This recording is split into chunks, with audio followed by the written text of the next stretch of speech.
بسم الآب والابن والروح القدس الإله الواحد آمين.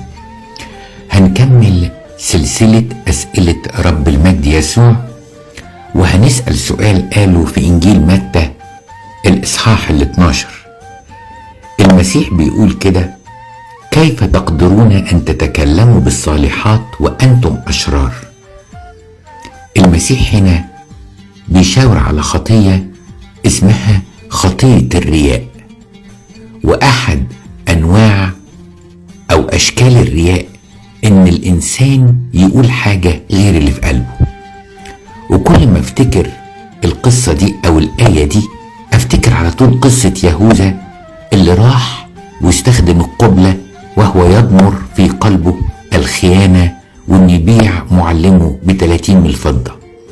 أوقات كتيرة قوي، مش يهوذا وبس، ناس كتيرة قوي زي مثلا برضو الكتبة والفريسيين اللي كانوا بيتكلموا كلام من بره حلو، لكن كل قلبهم فيه خبث ورياء، لدرجة ان هم كانوا يقولوا للمسيح يا معلم وهم بيفكروا ازاي يصطادوه بكلمة او عاوزين يسألوه سؤال علشان يوقعوه بيه ويسلموه للرومان.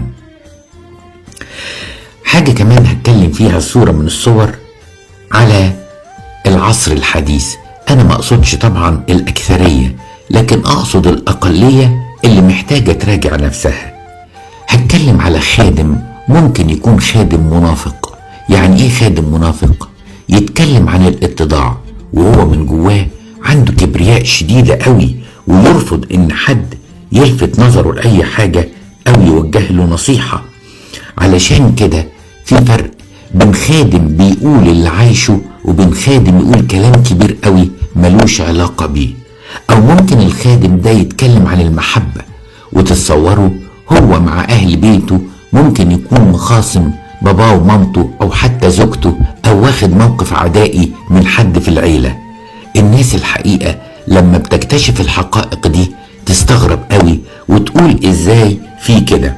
علشان كده المسيح بيقول لي راجع نفسك.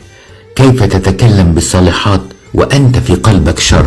ممكن أنا أكون حتى على مستوى أسرتي المصلح الحكيم اللي بيتكلم عن الفضيلة وأنا أبعد ما يكون عنها. علشان كده السؤال بتاع النهاردة دعوة لفحص القلب وتقديم توبة. سامحني يا رب.